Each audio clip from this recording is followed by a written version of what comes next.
Quel jour de gloire que Jésus m'a sauvé. Nous allons reprendre nos places. Disons merci à l'Union musicale pour ces cantiques qui nous rappellent encore de bons moments. Amen.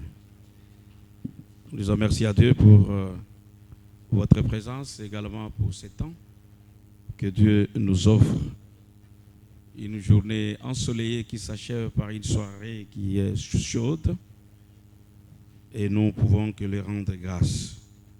Disons merci à notre pasteur, le pasteur Félix, qui nous permet également de continuer cette étude biblique que lui avait déjà commencé. Merci aussi à nos collaborateurs et à toute l'Église. Que Dieu vous bénisse. Je croyais qu'il y a une personne qui allait accepter la bénédiction. Que Dieu vous bénisse. C'est beaucoup plus simple qu'on dise Amen. Que Dieu vous bénisse. Dieu ne nous a pas donné un esprit de timidité. Un esprit de force. Amen. Seigneur, nous te bénissons pour ce moment où nous voulons apprendre, écouter encore ta parole. Merci pour ces enseignements que nous continuons aujourd'hui. Nous prions que nous ne soyons pas ceux qui vont oublier à peine appris, mais que toi seul tu nous retiennes des éléments, Seigneur, importants pour notre vie. Bénis ce peuple et bénis nous-mêmes au nom de Jésus. Amen. La fois passée, nous sommes toujours aux épîtres de Paul aux Galates, l'épître de Paul aux Galates. Et nous avons dit qu'au début, que cette épître, avec la matière que nous sommes en train de développer sur la justification par la foi, et c'est un épître qui va ensemble avec l'épître de Paul aux Romains. Vous trouverez de temps en temps, les éléments sont empruntés aussi dans les versets qui en parlent, et nous n'hésitons pas de pouvoir passer par là. Pour me rappeler un peu, le mercredi passé, nous avons parlé de moyens de la justification par la foi. Et ensemble, nous avons dit que tout croyant est justifié par la foi en Jésus. Alors, nous avons lu Romains 5, le verset 1er, et aussi Galates 3, le verset 8, 6 à 8. Nous avons ici dit que non seulement la foi en Jésus, on est aussi justifié par le sang de Jésus. Cela nous a permis de lire Romains 5, le verset 9. Encore le verset 9e. Le 3e, c'était on est justifié par pure grâce. C'est la grâce de Dieu qui nous justifie. Alors, la Bible nous dit que c'est au moyen de la grâce que nous sommes justifiés au moyen de la grâce. Vous avez Romains 3, le verset 24, et aussi Tite 3, le verset 7. Et enfin, nous avons dit également que c'est Dieu lui-même qui nous justifie.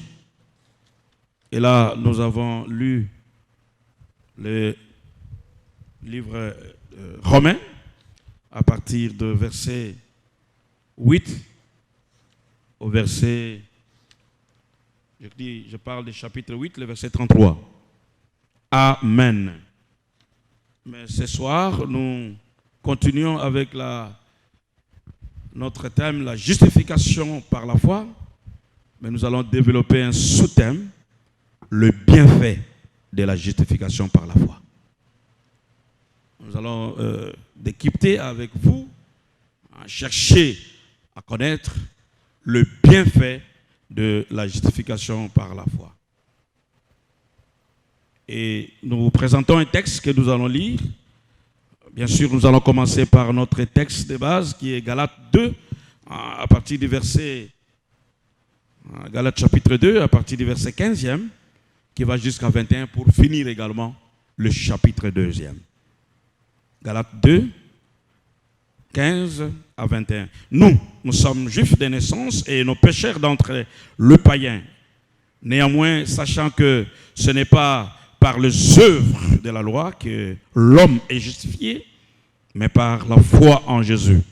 Nous aussi, nous avons cru en Jésus-Christ, afin que d'être justifiés par la foi en Christ et non par les œuvres de la loi. Parce que nulle chair ne sera justifié par les œuvres de la loi. Mais tandis que nous cherchons à être justifiés par Christ, si nous étions aussi nous-mêmes trouvés pécheurs, Christ serait-il ministre des péchés? Loin de là. Car si je répartis les choses que j'ai détruites, je me constitue moi-même un transgresseur. Je me constitue moi-même un transgresseur. Car ce n'est pas la loi que je suis mort à la loi, afin de vivre pour Dieu. J'ai été crucifié avec Christ, et si je vis, ce n'est plus moi qui vis, c'est Christ qui vit en moi. Et si je vis maintenant dans la chair, je vis dans la foi au Fils de Dieu, qui m'a aimé et qui s'est livré lui-même pour moi. Je ne rejette pas la grâce de Dieu, car si la justice s'obtient par la loi, Christ est donc mort en vain. Amen. Et nous allons compléter cela par Romains chapitre 5. Romains chapitre 5, c'est pas plus loin. À partir du verset 1er. On peut continuer jusqu'à 11, mais nous allons nous arrêter quelque part. Romains chapitre 5, le verset 1er, on va jusqu'au verset suivant. On peut aller jusqu'à 11. Étant donc justifiés par la foi, nous avons la paix avec Dieu, par notre Seigneur Jésus-Christ, à qui nous devons d'avoir eu par la foi accès à cette grâce dans laquelle nous demeurons fermes. Et nous glorifions dans l'espérance de la gloire de Dieu. Bien plus, nous nous glorifions même des afflictions, sachant que l'affliction produit la persévérance. On peut avancer, la persévérance, la victoire est dans l'épreuve. Et cette victoire, l'espérance. Or, l'espérance ne trompe point, parce que l'amour de Dieu est répandu dans nos cœurs par le Saint-Esprit qui nous a été donné. Car lorsque nous étions encore sans force, Christ, au temps marqué, est mort pour des impies. À peine mourra-t-on pour un juste.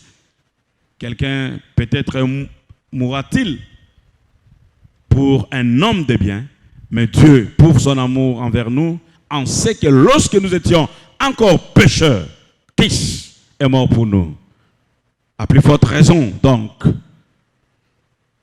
maintenant que nous sommes justifiés par son sang, serons-nous sauvés par lui dans de la colère. Car si, lorsque nous étions ennemis, nous avons été réconciliés avec Dieu par la mort de son Fils, à plus forte raison, étant réconciliés, serons-nous sauvés par sa vie.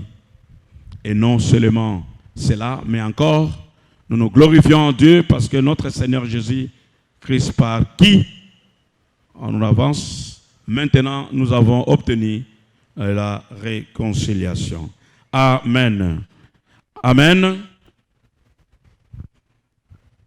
Les bienfaits de la justification par la foi. Et lorsqu'on marque déjà les titres, vous sentez qu'il y a quelque chose que vous êtes en train de rechercher. Et moi, à votre place, ou à la place de Paul, ou encore voulant chercher, analyser les écrits de Paul, je voulais chercher encore les implications de la justice par la foi. Et cette justice par la foi, quelles sont les implications? Quelle année les implications qui s'ensuivent lorsqu'on est justifié par la foi? Je peux également rechercher le produit de la justification par la foi. Quels sont les produits de cette justification par la foi? Non seulement cela, je peux me dire, je peux chercher également le fruit ou encore les conséquences. Vous voyez, lorsque on dit le bienfait de la justification, je suis en train de chercher avec vous. Lorsqu'on est justifié par la foi, ou encore lorsqu'on est déclaré juste par la foi en Jésus, qu'est-ce qui s'ensuit? Qu'est-ce qui arrive? C'est un peu cela.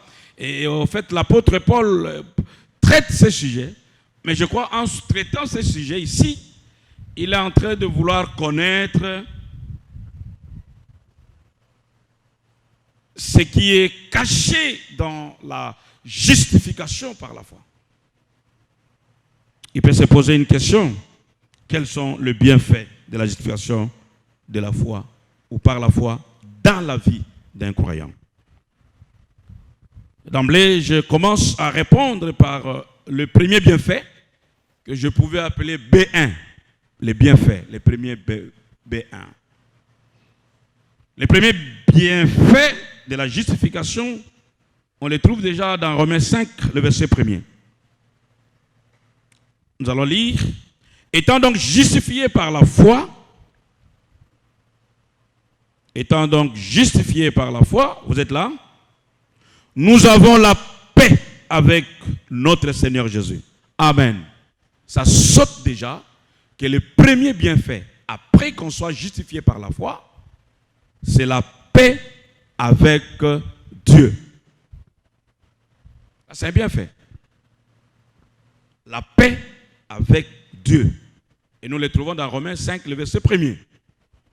C'est-à-dire, aussitôt que nous avons été justifiés par la foi, s'ensuit un élément important, la paix avec Dieu. Notre Seigneur Jésus, c'est par lui que nous avons cette paix. Il a fait la paix avec Dieu par cet acte que nous puissions, nous eussions également avoir la foi pour que nous soyons sauvés. Et là aussi, il y a une petite nuance. Ce n'est pas la même paix de Dieu comme dans Philippiens 4, le verset 7. Ici, je parle de la paix avec Dieu. Et je suis en train de vouloir nuancer cela avec la paix de Dieu. Il y a une différence. La paix avec Dieu et la paix de Dieu. Et Paul en parle de la paix de Dieu. Il parle de la paix de Dieu au niveau de Philippiens 4, le verset 7e. Si on peut nous dire, c'est une paix qui dépasse toute intelligence. Philippiens 4, le verset 7, je sais que je ne vous ai pas remis cela. Ici, il y a une différence entre la paix de Dieu et la paix avec Dieu. La paix de Dieu, c'est celle qui surpasse toute intelligence et garde nos cœurs. La Bible dit, gardera vos cœurs et vos pensées en Jésus. La paix de Dieu, ah oui, voilà, les amis ont trouvé, nous allons lire. Et la paix de Dieu qui surpasse toute intelligence gardera vos cœurs et vos pensées en Jésus-Christ. Les fruits, c'est bien la paix avec Dieu. Mais ici, on fait une relation pour dire, écoutez, la paix de Dieu dont Philippiens parle, c'est juste ce qui nous rend calme. Et on voit là le calme et la tranquillité qui sont juste les salaires qu'on peut avoir, un salaire qui a été promis à tout croyant qui manifeste l'attitude de reconnaissance. La paix de Dieu protège le croyant de l'anxiété. La paix de Dieu protège les croyants de doute. La paix de Dieu protège les croyants de détresse. C'est cette paix-là, vous êtes un peu en détresse, mais lorsque cette paix arrive, ça vous protège. Il y a même des coups de la vie. Là où les gens devraient tomber, là où les gens devaient se déchirer, là où les gens devaient se mettre en colère. Là où l'homme pouvait se dire, ici, ça n'est fini. Mais vous, Dieu vous accorde la paix. C'est-à-dire, il essaye de vous calmer. Et vous sentez dans votre intérieur une paix qui vient vous mettre à l'aise, malgré les problèmes. C'est ce qu'on appelle la paix de Dieu. Mais je voulais faire cet élément de différence pour dire qu'on ne peut pas avoir la paix de Dieu si on n'a pas fait la paix avec Dieu. On ne peut pas en avoir. Celui qui a la paix de Dieu, c'est celui qui avait réglé déjà le problème de paix avec Dieu. Amen. D'abord, la paix avec Dieu. Ensuite, vous pouvez avoir la paix de Dieu. Parlons un peu de la paix avec Dieu. La paix avec Dieu, c'est la fin de l'hostilité. Lorsqu'on dit faire la paix avec Dieu, ça signifie, on voit la notion de la guerre. Il y a eu une guerre, et après cette guerre, il y a eu des hostilités, et après ces hostilités, il y a eu des séparations. Après cette séparation, on fait la paix avec Dieu. En fait, ça donne une idée d'une personne qui était séparée de Dieu. Ça donne une idée d'une personne qui était loin de Dieu. Ça donne une idée d'une personne qui n'était pas, qui était en guerre avec Dieu. Et c'est là la notion de paix avec Dieu, qui est un fruit important. Juste aussitôt que nous avons été justifiés par la foi. Vous savez, chaque fois que nous péchons, nous faisons passer comme roi. Vous savez, lorsque vous commettez un péché, vous prenez comme si c'est vous. Vous devenez propriétaire de quelque chose. En fait, des choses qui sont interdites par Dieu. Mais vous prenez ça comme... mais là, vous êtes en train de pécher. Et Dieu, de son côté, ne veut pas que vous y arriviez à ce moment, à ce niveau. C'est comme un territoire qui est précipité par deux personnes. Il y a vous, dans votre vie, de pouvoir faire les péchés.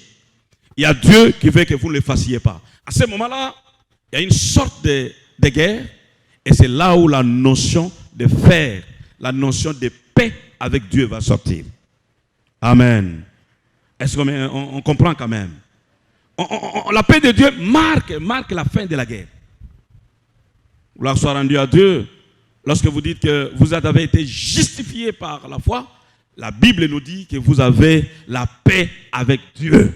C'est-à-dire, Dieu a cessé la guerre. Et celui qui a fait cela, c'est Jésus-Christ.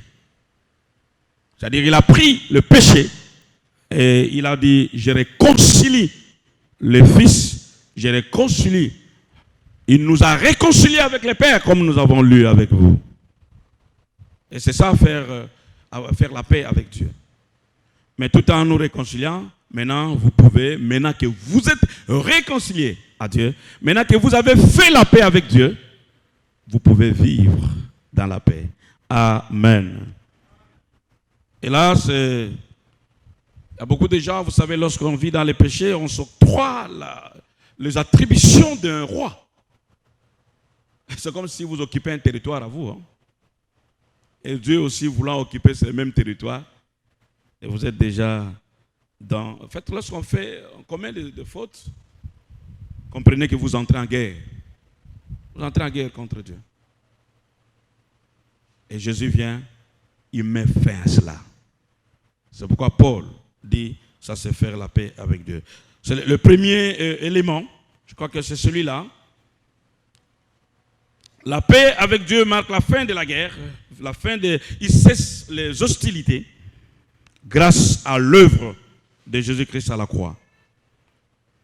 Tous les motifs d'inimitié entre Dieu et nous ont été anéantis.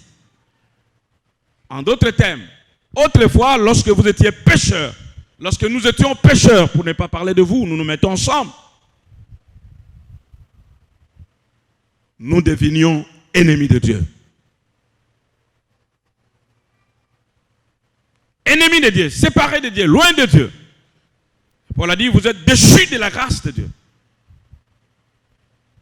Et Christ va faire ce travail de pouvoir nous faire déplacer d'être étant ennemis et il nous ramène à amis de Dieu. Donc déjà, avec l'œuvre de Christ, nous sommes devenus amis de Dieu. N'est-ce pas ça la bonne nouvelle? Parce que Christ a fait la paix avec Dieu. C'est-à-dire qu'avec Dieu, nous avons fait la paix par Christ et par l'œuvre de la croix. C'est là aussi une dimension. Les premiers bienfaits, la paix avec Dieu. Je suis en train de voir un élément dans la paix avec Dieu. C'est comme si il y avait une sorte de colère. En fait, je voulais dire ceci. Paix avec Dieu. Il y a 2 points que je souligne là-dessus.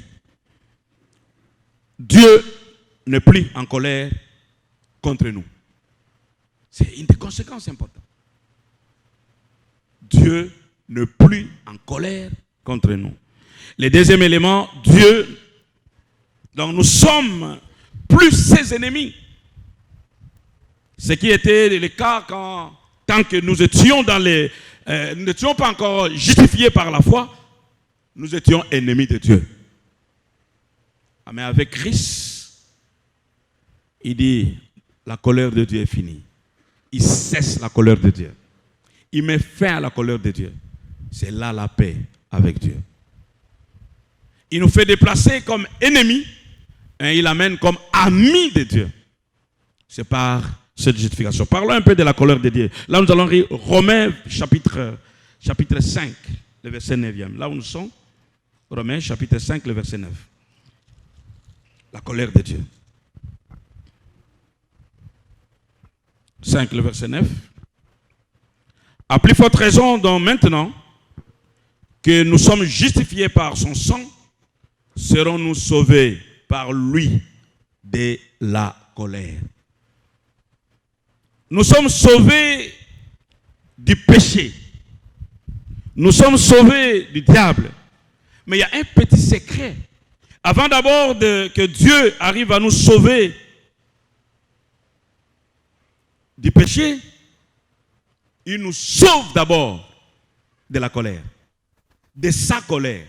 C'est comme nous sommes en train de dire là. D'abord, si Dieu, autrefois, nous avons vécu dans le péché. Mais à cause de Jésus-Christ, et que lorsque vous viviez dans le péché, la colère de Dieu demeurait en vous. Et maintenant que Christ vous a libéré, Christ vous a franchi, Christ vous a délivré, cette colère de Dieu quitte en vous. Amen. Vous ne demeurez plus sous la colère de Dieu. Mais alors, je voulais dire ceci. Beaucoup de chrétiens ignorent cela. Avant d'être délivrés des péchés, d'abord, on est délivré de la colère de Dieu. Parce que c'était une guerre avec lui. Je frappe, il frappe. Je suis en train de dire des choses, Dieu dit ces choses, moi je dis autre chose. En fait, on était en inimitié, séparés de Dieu. Mais Jésus décide de pouvoir, et en l'acceptant Jésus, la colère de Dieu est enlevée chez vous. La colère de Dieu est ôtée chez vous. C'est comme si vous êtes délivrés de la colère de Dieu. Amen. Et je parle à ceux qui ont déjà accepté Jésus comme Seigneur et Sauveur. Ce sont ceux-là à qui je parle. Mais si vous n'avez pas encore donné votre vie au Seigneur Jésus, la notion de la justification par la foi ne vous dit rien. Vous n'êtes pas encore passé par la croix. Et là, la colère de Dieu est sur vous. À moins que vous dites, Seigneur, vous donnez votre vie au Seigneur, c'est en ce moment-là, cette différence dont je parle sera votre partage. Amen. Nous sommes sauvés de la colère, délivrés de la colère de Dieu. Est-ce qu'on peut lire Jean 3, le verset 36? Les amis peuvent nous présenter Jean 3, le verset 36. Nous sommes aux enseignements. Je crois que de temps en temps, vous allez nous trouver en train de rentrer sur la Bible. Et on va le faire froidement. Si on peut lire. Celui qui croit au Fils a la vie éternelle. Celui qui ne croit pas au Fils ne verra point la vie, Mais la colère de Dieu, il y a une personne qui a vu, la colère de Dieu, cette colère de Dieu demeure sur qui? Sur qui? Celui qui ne croit pas au Fils. Ah Dieu. C'est des choses que le Seigneur a faites pour nous. Parfois, on ne se rend pas compte. Et bien, quand il y a Nzambe, Christ va à la croix. Kuna kondimela kaka Yesu kanda wana nyonso po. Mais si vous n'avez pas encore fait cette expérience, la colère de Dieu demeure en vous. La colère de Dieu demeure en vous. Demeure sur vous, comme dit la Bible. Le salut accompli par Christ nous sauve tout d'abord de la colère de Dieu que nous devons craindre en principe plus que le diable, dont le pouvoir est limité. En fait, il y a des gens qui craignent plus quand on parle du diable. Ils ont peur de la colère du diable. Mais en réalité, on devrait commencer par avoir d'abord peur, cœur, crainte de la colère de Dieu. C'est comme si les gens sont en train de minimiser la colère de Dieu tout en ayant peur de diable. Alors que nous devions en principe, la colère du diable, le pouvoir du diable est délimité. En fait, je peux dire limité. Je ne sais pas, ça vient de qui cette histoire? Satan. Kobanga.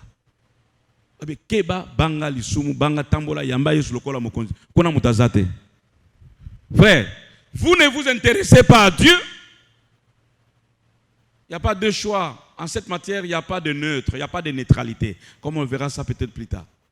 Il n'y a pas de neutralité. On n'est pas neutre. Ou on est ami de Dieu, ou on est ennemi de Dieu. Il n'y a pas de neutralité. Oh non, pour cette matière, non. Est-ce que les amis de Dieu sont là? Je n'ose pas dire les ennemis de Dieu. Si vous êtes ennemis de Dieu, ça signifie que vous ne parlez pas le même langage que nous. Il n'y a pas de neutralité. Il n'y a pas une personne qui peut dire neutre. C'est-à-dire, lorsque vous vous occupez des choses de Dieu et que vous avez fait foi en Jésus-Christ, vous vivez par la foi, là, vous êtes amis de Dieu. Mais dès lors que vous vous éloignez de lui, il n'y a pas de neutre. Donc, tel que nous sommes là, où on est ami de Dieu, ou on est ennemi de Dieu.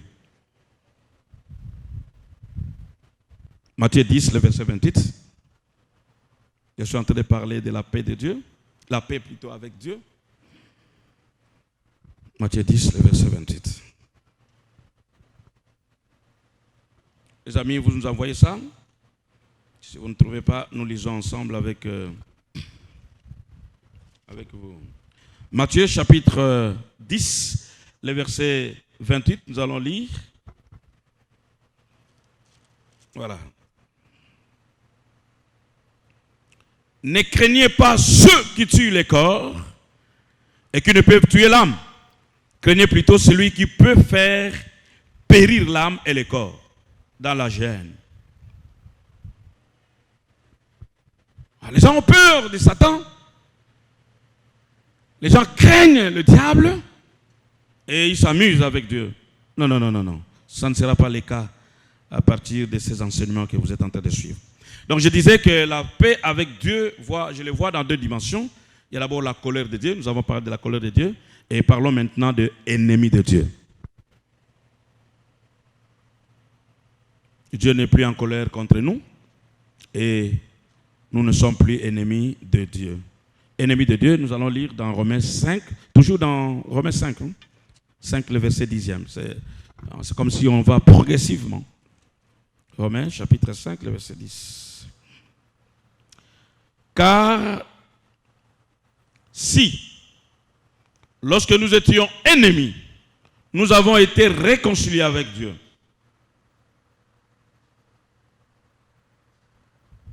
Par la mort de son Fils, à plus forte raison, étant réconciliés, serons-nous sauvés par sa vie. Ennemis de Dieu. Ici, le mot ennemi, dans ce verset ou dans cette partie, désigne quelqu'un qui est hostile.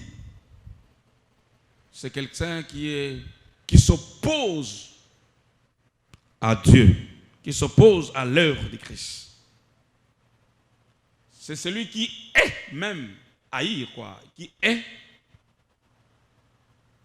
cette œuvre, ce que Jésus a fait à la croix. Comme je l'ai dit là, il n'y a pas de relation, il n'y a pas de notion de neutralité ici. Ou vous êtes ennemi, ou vous êtes amis de Dieu. Mais nous, gloire soit rendue à Dieu parce que nous sommes amis de Dieu. Amen. Amen. Toujours avec ennemi, Colossiens chapitre 1er, le verset 21. Ennemi de Dieu. Colossiens chapitre 1er. Parlons avec les amis. Et vous, est-ce que c'est là? Vous êtes là? Et vous, qui étiez autrefois étrangers et ennemis par vos pensées et par vos mauvaises œuvres, il vous a maintenant réconciliés. Restez un peu là, s'il vous plaît, la communication. Vous savez, la réconciliation ne peut venir que quand il y a guerre, quand il y a opposition. On réconcilie deux personnes qui ne s'entendaient pas. On réconcilie deux personnes qui avaient des problèmes. Et c'est ce que Christ a fait en nous. Nous avions un problème avec Dieu. Dieu lui-même, nous, avoir un problème avec Dieu. Et Christ vient juste réparer cela. Il vient établir la paix entre Dieu et les hommes.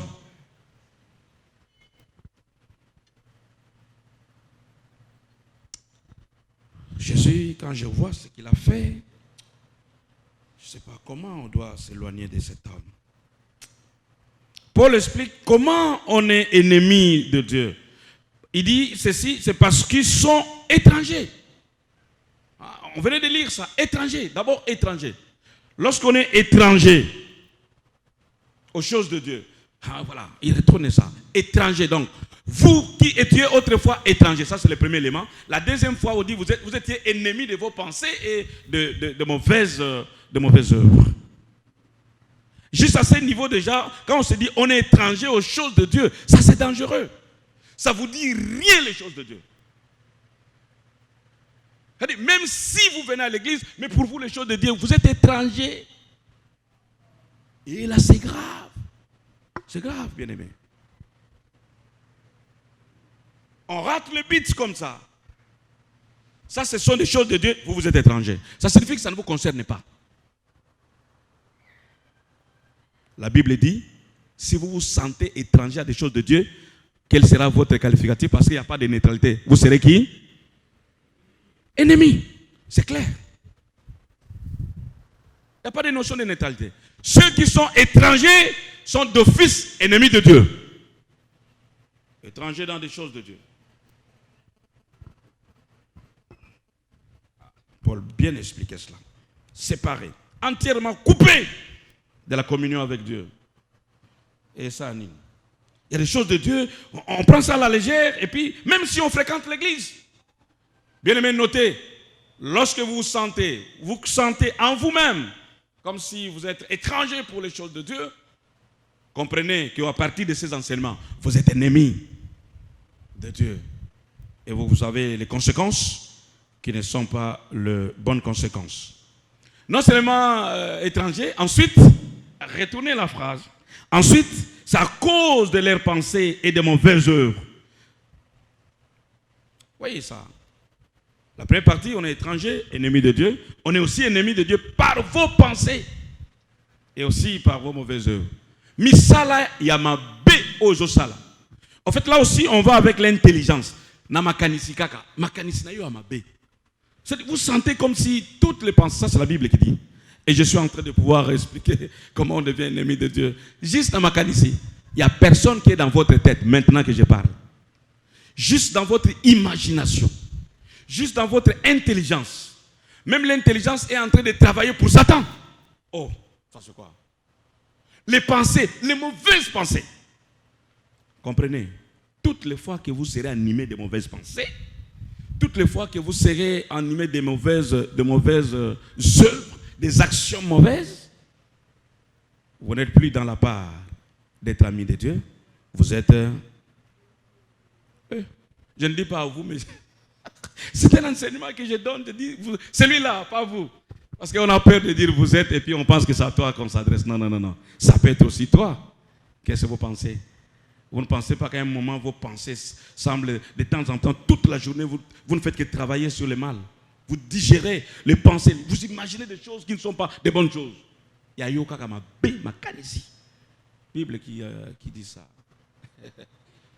Oh Seigneur, quelle explication. Il n'y a pas de neutralité. On choisit Dieu pour ça, on est ami de Dieu. On est étranger, on devient ennemi. Les pensées mauvaises, les pensées qui tournent, les imaginations, l'intelligence, des réflexions. Il y a eu ma candidature.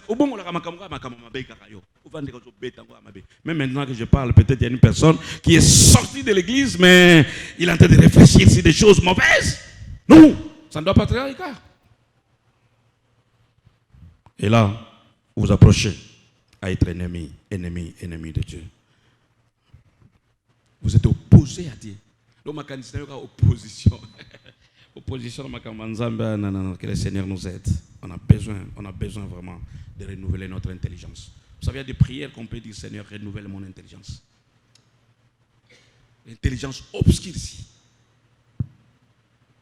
On dit, Seigneur, j'ai besoin de toi. Vous savez, il y a des gens qui pensent que... Ici, on n'a pas vu les... En fait, il y a deux aspects. D'abord, la pensée. Mon thème.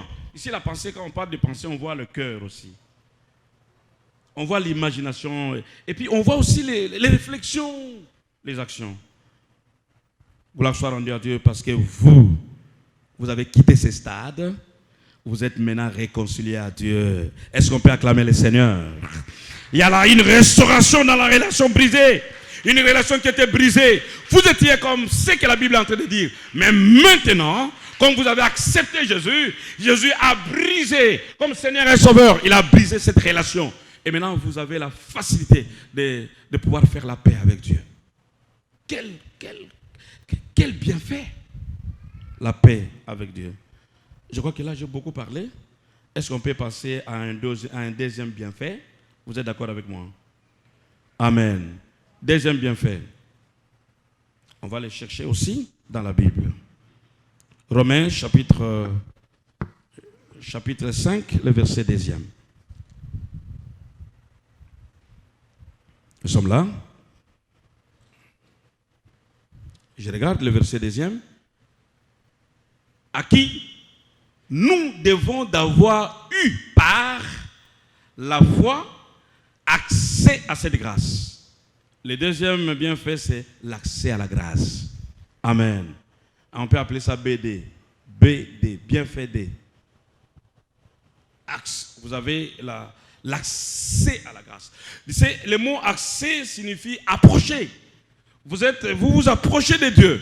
Et regardez les premiers bienfaits, il y avait guerre avec Dieu, parce qu'on vivait dans les péchés. Mais maintenant, Christ vient faire un autre travail. D'abord, il rétablit, il vous réconcilie. En vous réconciliant, il ouvre la porte et il vous fait accès. C'est-à-dire, il vous fait rapprocher à Dieu. Maintenant, vous êtes libre de pouvoir entrer et parler à Dieu. Vous savez, cet élément est très difficile pour un juif. Les juifs, pour comprendre ça, c'est très compliqué. Vous savez, autrefois, c'était réservé pour certaines personnes, mais maintenant où je vous parle, à cause de la grâce de Dieu, à cause de l'œuvre de la croix, nous avons eu accès. C'est une grâce pour nous. Nous ne l'avons pas mérité. Une grâce, une faveur imméritée.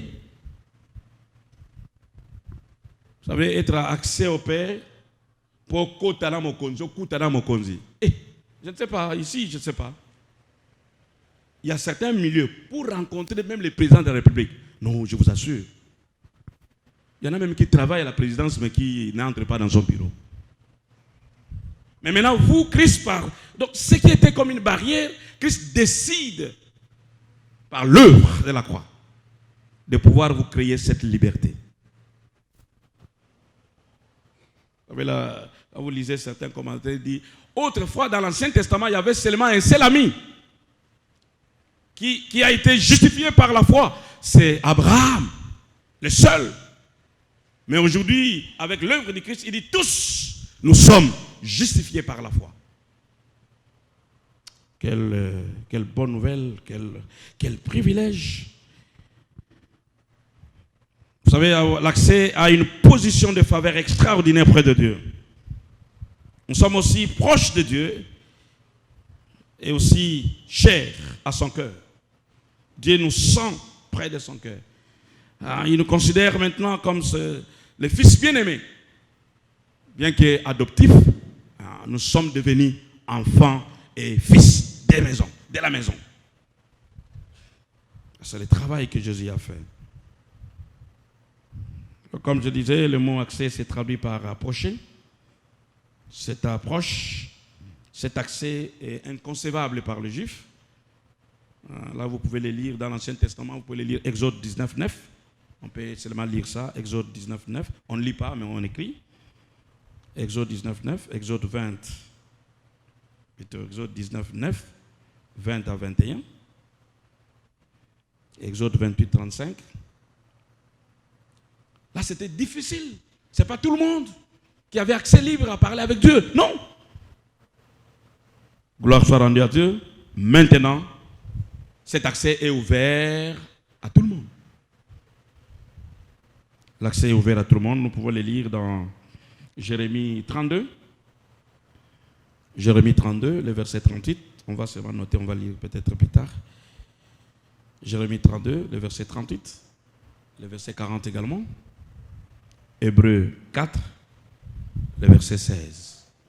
Hébreux 4, le verset 16. J'étais en train de m'imaginer cette histoire d'accès. C'est un peu comme Jésus vient, il vous prend comme ça des mains. Et il vous amène. Il vous fait entrer. En fait, Christ nous a pris par la main et nous a fait entrer dans le trône de Dieu. Il nous a fait entrer, il nous a donné une position extraordinaire, une position que nous ne pouvons pas nous avoir. Et il nous saisit. Et il nous amène, il dit, viens, toi tu es entré, entre. Parle avec le Père.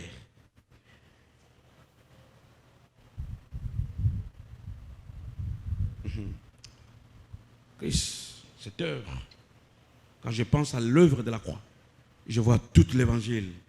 Et je me dis, Seigneur, tu as fait un travail extraordinaire. Jésus a fait un travail extraordinaire. Jusqu'à vous prendre là où vous étiez. Voyez un peu les bienfaits, comment il fait des choses. La cessation des activités, des hostilités, il arrête la guerre, il vous prend, il vous amène, il vous fait entrer. Est-ce qu'on peut acclamer Jésus en cela? Et lorsque vous continuez, on dit demeurons fermes. Vous savez, une position qui doit nous permettre à demeurer fermes. Parce que Christ a le projet de nous introduire dans la gloire. Amen.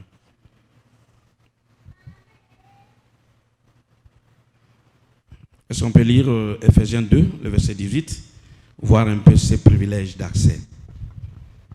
L'ami peut nous donner Ephésiens 2, le verset 18, et l'Ephésiens 3, le verset 12. Car pour lui, nous avons les uns et les autres accès auprès du Père dans un même esprit. Vous avez la liberté de pouvoir parler avec le Père, ce qui n'était pas le cas autrefois. Quelle liberté, quel privilège. Et voilà en qui nous avons, par la foi, la liberté de nous approcher. Et là, approcher, comme je vous ai dit, l'accès prend le verbe approcher de Dieu avec confiance. C'est le travail de Christ. Il est fait. En fait, la position ici, c'est... Il est fait, pas seulement pour mes péchés maintenant. Il a fait pour le péché passé, il le fait pour maintenant, et il va le faire pour le jour à venir. En fait, dans le temps passé, la Bible nous dit, nous étions pécheurs, nous étions en guerre avec Dieu, dans le passé. En fait, ici, si je peux rallier ça avec des saisons, comme nous parlons des saisons fertiles, il y a une saison où nous étions en guerre avec Dieu. Et Christ fait la paix. Une autre saison, il nous saisit par la main. Il dit, entre ici. Il nous fait entrer. Et vous voyez, en fait, à chaque étape, c'est comme s'il y a une saison qu'il prépare pour nous et il vous amène sur cela. Christ a fait un travail important. Vous avez accès au prêt. Et là, lorsque vous lisez la Bible, les commentateurs disent que le 2 versets seulement qui parlent d'accès, seulement 2 dans le Nouveau Testament. Ephésiens 2, que nous venons de lire 18, et aussi Ephésiens 3, le verset 12.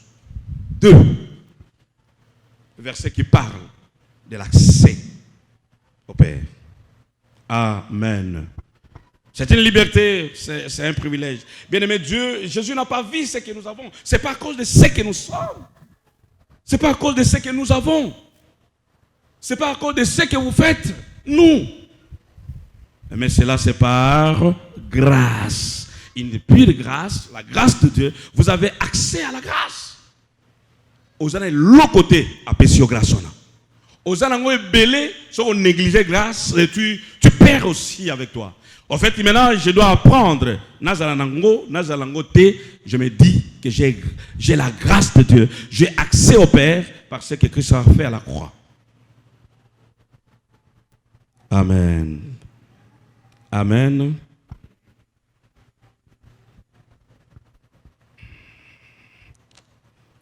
Nous avons perdu cela autrefois. Et voilà, maintenant, le Seigneur nous amène ça. Ok, on passe rapidement. B3. Le troisième bienfait. B3. Je vais noter ça où?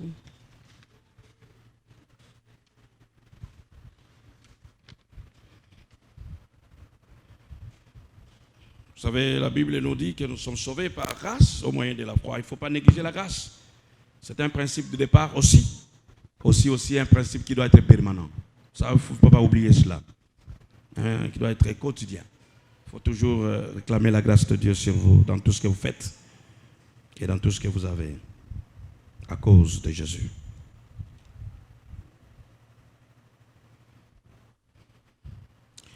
B3. Troisième bienfait, l'espérance de la gloire de Dieu. On le voit aussi toujours dans 2, je pense, la partie B, là, Romains 5, le verset 2e. Est-ce qu'on peut aller petit à petit pour voir? Là où nous allons nous arrêter. C'est comme ça. 2. De partie B. Dans laquelle nous glorifions dans l'espérance de la gloire de Dieu. Quoi qu'on voit ça quelque part, avant qu'on arrive au 3e. Oui, voilà. Et nous glorifions dans l'espérance de la gloire, merci beaucoup, de Dieu. En fait, ici, on parle d'inespérance. C'est comme dans les temps, il a fait de nous, il nous a arrachés, il a établi, il nous a réconciliés. Christ nous a réconciliés avec le Père. À présent, il nous fait entrer. Et dans le futur, il y a une saison future. Nous espérons à la gloire de Dieu. En fait, espérer dit quelque chose qui soit des choses qui doivent être certaines. Donc des choses qui arriveront. Il y a une certitude. J'espère à ceci. Et là, vous avez la notion de quelque chose qui ne s'est pas encore réalisé. Mais vous savez que ça arrivera comme cela. C'est cet espoir que nous avons. Qu'en faisant ceci, de la même manière qu'il nous a délivrés, de la même manière qu'il ouvre accès au Père, de la même manière, nous serons dans la gloire. Et la gloire à venir avec lui. Amen. Nous espérons que le Seigneur partagera la gloire avec nous. Ça, j'aime beaucoup cette pensée. Jésus-Christ va partager sa gloire avec nous. Dieu partagera sa gloire avec nous. C'est ça notre espérance. Vous savez, le point très capital pour tout croyant, et le projet d'un croyant, la destinée d'un croyant, c'est de vivre la gloire à venir. Tout ce que nous sommes en train de faire, organiser les cultes, faire ceci, tout ça, nous espérons à quelque chose. Il y a une destinée pour nous. Une destinée, j'ai pris la plus importante, c'est de pouvoir partager la gloire de Dieu dans le futur, dans les jours à venir. L'espérance de la gloire.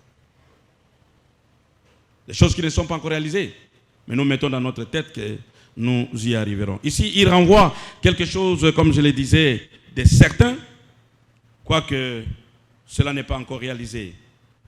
Il n'y a pas de notion d'incertitude avec l'expérience. Partager la gloire. Ça c'est important. Que vous arrivez à partager la gloire de Dieu. La gloire avec Dieu.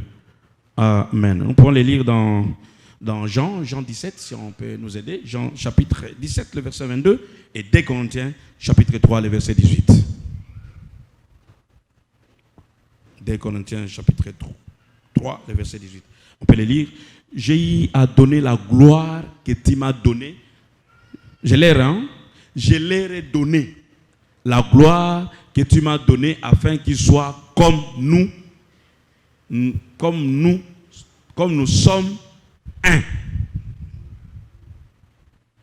Et vous avez une espérance que Dieu va vous donner, va partager sa gloire avec vous. Le partage de la gloire. Ça, c'est l'expérience que nous avons. La gloire à venir. La gloire de Dieu. Et voici ce qu'on nous dit. Nous, tous qui, les visages découverts, contemplons comme dans un miroir la gloire du Seigneur, nous sommes transformés à la même image de gloire en gloire comme par le Seigneur l'Esprit. Amen. Quelle bonne nouvelle. Quel bienfait. Qui va rater cette gloire? Personne. Tout croyant a besoin d'arriver à cette gloire.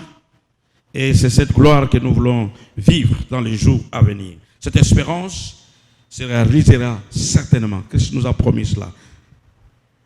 Là, vous pouvez les lire aussi dans Ephésiens 2, juste à partir du verset 12e. Et je termine parce qu'il est presque temps. B4. Les bienfaits, quatrième bienfait, c'est la persévérance dans l'épreuve. Persévérance dans l'épreuve.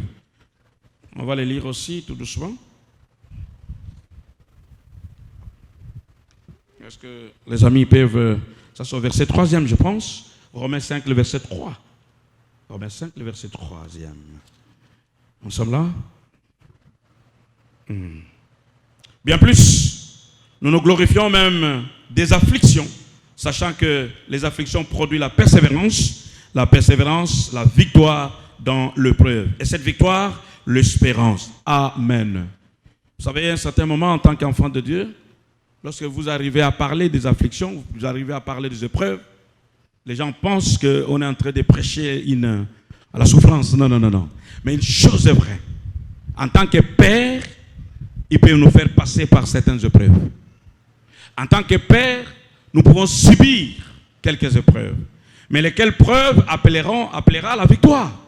Ou encore, nous allons persévérer, endurer dans cela. Vous savez, même les gens qui sont venus au Seigneur, vous pouvez voir les amis qui sont venus au Seigneur avec vous. Par manque de discipline, beaucoup ne sont plus. Observez ceux qui étaient avec vous.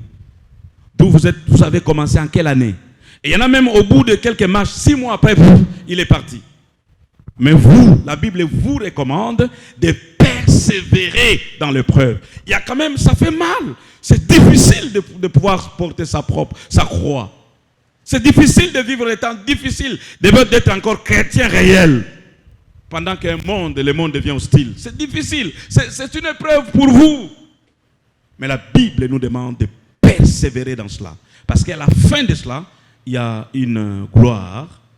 La persévérance va tirer des victoires en vous.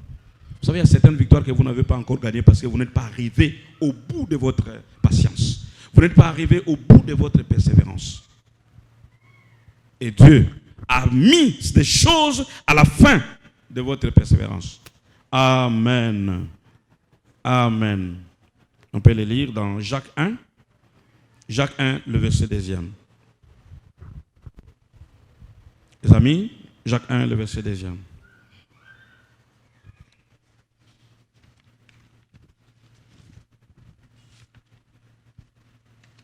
Mes frères, je voulais lire avec vous. Mes frères, regardez comme un sujet de joie complète les diverses épreuves auxquelles vous pouvez être exposés. C'est vrai que vous sentez que vous êtes exposé à certaines épreuves à cause de Jésus. Le nom de Jésus vous permet de ne plus faire n'importe quoi. Le nom de Jésus, en fait, ce que Christ a fait à la croix ne vous donne pas autorisation d'insulter, par exemple, de vous chamailler, de être en conflit, de pouvoir se séparer des autres, de tomber dans les péchés. Ça ne vous donne pas ce temps. De voler l'argent, les deniers publics, de voler l'argent de l'État. Non, ça ne vous autorise pas. Vous êtes exposé. Vous travaillez là où il y a beaucoup d'argent, mais on vous paye peu. Vous sentez que vous êtes exposé pour prendre cet argent? La Bible ne vous autorise pas de prendre cela, ce n'est pas vous. Gardez l'argent d'autrui. Regardez-les comme un sujet de gloire. Regardez cette épreuve comme sujet de joie. Une joie parfaite et complète. Et au bout des comptes, le Seigneur vous donnera ce que vous attendez de lui. Amen. On est avancé. Je voulais reprendre un peu. Nous avons parlé des bienfaits de la justification par la foi. Et nous avons lu Romains 5, le verset 1er à 11. Nous avons commencé par les premiers bienfaits que nous appelons B1, la paix avec Dieu. Et dans la paix avec Dieu, nous avons dit qu'il y a aussi certains éléments. La colère de Dieu n'est plus avec nous. On a parlé de la colère de Dieu. Nous avons également parlé de l'ennemi de Dieu. On était autrefois ennemis, mais comme nous avons fait la paix avec Dieu par Christ, on n'est plus ennemis de Dieu. Le deuxième BD, c'était accès à la grâce. La grâce est ouverte et le Seigneur nous permet, il nous prend la main, il nous fait entrer dans cette grâce et avoir pas de barrières avec le Père. Le troisième B3, c'est l'espérance de la gloire de Dieu, des choses à venir. Nous espérons que le Seigneur viendra nous prendre et nous allons partager la gloire de Dieu dans les jours à venir. Et 4, la Bible nous enseigne aussi de pouvoir persévérer dans l'épreuve, endurer dans ce que nous sommes en train de faire pour Dieu. Parce qu'au bout de cette épreuve, de cette patience, au bout de cette persévérance, il y aura des victoires. Au bout de cette épreuve, il y a une victoire. Et cette victoire va produire l'espérance. Lorsque vous gagnez quelque chose, je le vois avec les gens qui font le foot. Ils passent demi-quart, quart de finale, 16e de finale. Frère Alexis, 16e de finale. Après? Pardon? On commence par quoi? 16e, n'est-ce pas? Ensuite, quand on a la victoire, on passe à quoi? Ça vous donne une certaine espérance. Oh, ah, tu es comme 8e. Après 8e, au moins, tu vas comme la carte de finale. Qu'est-ce que nous cherchons encore? Mais finalement, vous sentez la victoire. Vous avez enduré. Et on vient vous encourager. Est-ce que vous pouvez... Après, ça se fait à quoi? Et à la finale, personne ne baissera les bras. Même à la finale, les gens pensent qu'on peut encore espérer. On va espérer à quoi? On va espérer en quoi? Est-ce qu'on peut acclamer le Seigneur? Que Dieu bénisse sa parole. Nous acclamons le Seigneur. Nous allons nous lever. On va dire merci à Dieu pour cette parole. Et que vous allez prier pour cela. Je n'ai pas besoin de vous dire quoi. Mais j'ai besoin que vous saisissez une parole. Que le Seigneur vous enseigne maintenant. Et que vous élevez votre voix. Et lui dire merci. Prions. Pasteur Jean-Pierre viendra conduire ce moment et demander aussi les offrandes.